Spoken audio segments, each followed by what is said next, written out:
Okay, it's XJ6 time again. It's a week on since the last time, and today I've managed to push the car out and I'm going to change the oil, the air filter, the spark plugs, the oil filter, and rather than jack the car up and put it up on ramps, I'm going to use the oil siphon, oil drain, whatever you want to call it. That takes 7 litres. I know there's 8 litres near enough in there, so I've got a few other vessels to catch the oil. And then we're going to fire it for the first time, which I'll put on camera to see how she goes. I will have to fire up as she is at the moment because I don't need to get that oil flowing, a bit of temperature in there. She starts, she coughs and splutters, doesn't really enjoy it, but crucially, I don't want any of that old oil in there. It hasn't been serviced probably for about 10-12 years, but it's pretty much been indoors for 10-12 years. So it's about time. I'm going to recommission it. I'm going to give it some love. So I'm just going to take you around the engine and point out the areas I'm going to look at. So crucially, it's a nice dry day. The car pretty much lives in here, so having been underneath it, it's absolutely spot on. Sorry for the wind noise. So obviously we've got the airbox, just literally a case of lifting these clips up here, but the oil filter, which you can see, is underneath here. Just make out of it. So I need to take these Jubilee clips off, and I guess this is all connected to the what do we call it back in the day? It's not the throttle bodies, the airflow meter. So that needs to be removed away and access the oil filter there. Remove all the 6 spark plugs, and then pretty much top up with the engine oil. So I'll keep you posted. And then once I've done that, I'm going to fire it up for the first time on camera so you can see what she's like. But yeah, work in progress, shall we say. Work in progress. So I'll come back to you in about 20 minutes, hopefully, once the oil's siphoned out. Have a look at that. And I would have had the airbox off by then as well. Okay, so current situation. That there is the old filter. That there is the new one. We've had the housing taken off, airbox, so yeah, pretty good. There's not too much crap in there, and I've had to move a few things, but the where are we? Obviously the oil filter, you can see there, obviously it's a Mal one, or Mally one it would call it, so I'm going to get my hand in there, give that a twist. If I haven't got access to that properly, then I'm going to use the attachment that attaches to the socket. But yeah, and current situation with the oil is, what's that, the 3 litres in, so making progress. Okay, current situation, the new air filter's on there, sorry, oil filter even, bit of a fiddle, but yeah, you can get to it from above. Had to remove the airflow meter to jiggle the box about to undo the clips to get the air filter in. So just going to put this all back again. We are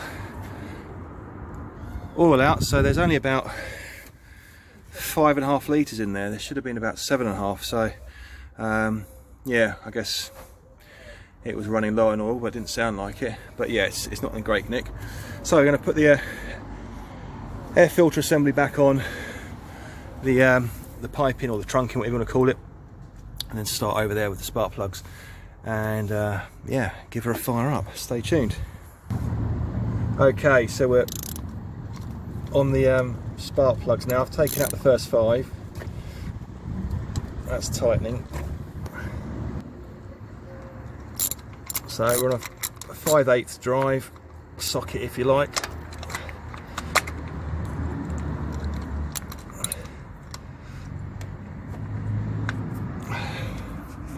Just a sec, guys. 5/8 drive. Taking this out.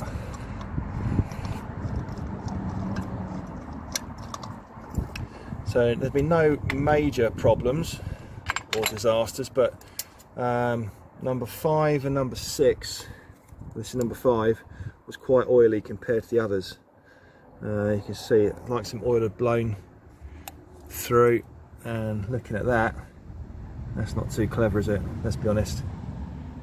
That looks like oil is coming through. So that's a bit of cause for concern.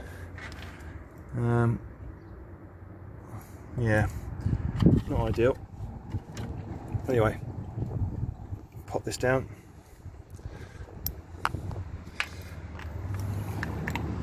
There she goes.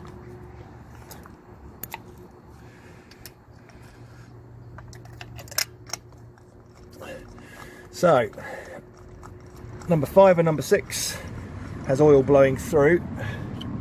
Any advice? I guess compression test would be good, but all the others were bone dry. Bit of carbon deposit. I guess they're quite sooty, but they've been in there, like I say, 12 years. Nothing too technical. Just pop those over, make sure they all clip down. I'm on Bosch, came eBay Jag shop, so they were originally on Champions. So all I've got to do now is top up the oil and fire up.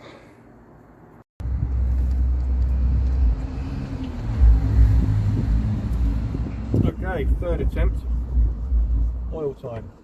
So it being an older engine, 1040 semi-synthetic, I think is the way to go.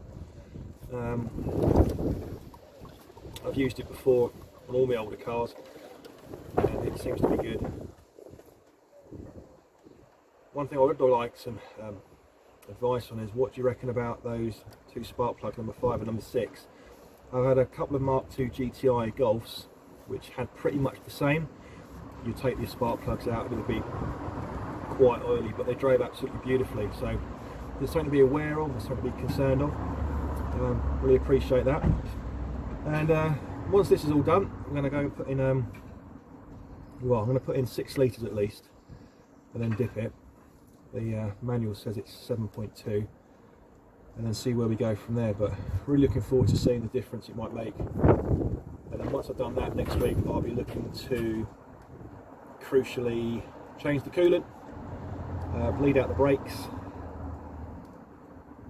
and hopefully take her out for a first drive, which would be fantastic. But yeah, let me know what you're thinking about this, give me advice.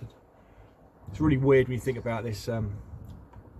35 years ago this would have been carried out on a super specially clean, clinically fresh Jaguar maintenance garage with guys wearing white overalls and, you know, knowing their stuff inside out, rather than some 45-year-old part-time mechanic doing it on the driveway with his parents mowing the lawn and battling with recording the video. So yeah, but most importantly, it's about keeping this car back on the road and keeping it surviving.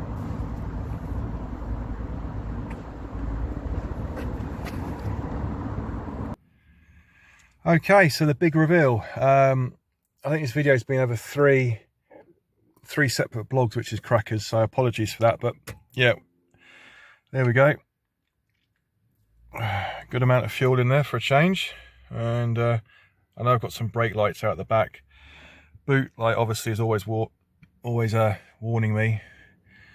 Let's see what she does. She's in park. Let's fire up.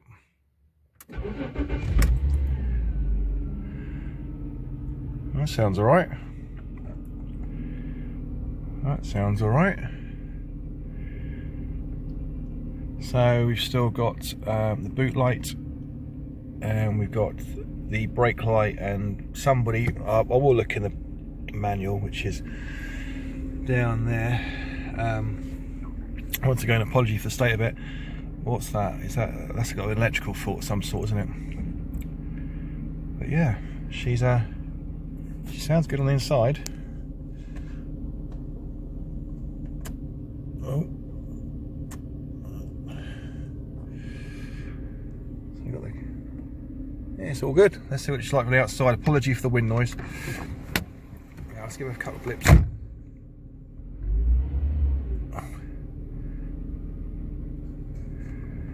So I'll run her up, and then I'll sorry for that. I'll run her up and then I'll dip the stick in about a couple of minutes and see if we need to add any more. But she's had 6 litres and it was pretty much bang on maximum, but maybe the manual's out, I don't know. But yeah, let's see what she's like from the outside. Oh.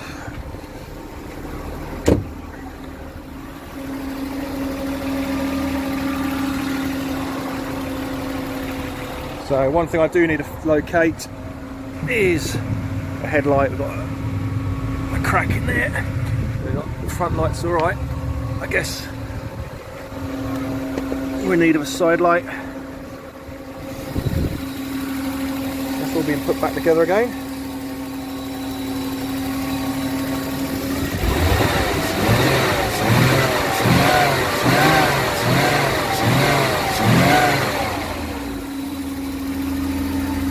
Lovely.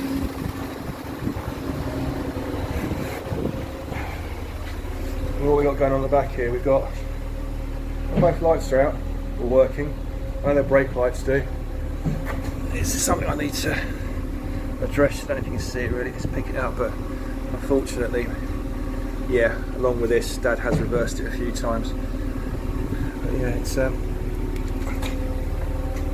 it's purring like a jag. So yeah, leave a comment, leave a like, leave a message, leave some advice. Next week I will be, you know what, next week I'll give her a bloody good wash and a valet. I might even get the tea cut out on it and empty all the crap on the inside. Like I say, my dad absolutely loves the car. It's just circumstances, it hasn't been able to use it for the last 10 years, but my real want is the next couple of months to get this back on the road and running. But that is a win-win for me. So leave a comment, leave a like, please subscribe, please get involved, and I shall see you in the next video. Cheers, bye.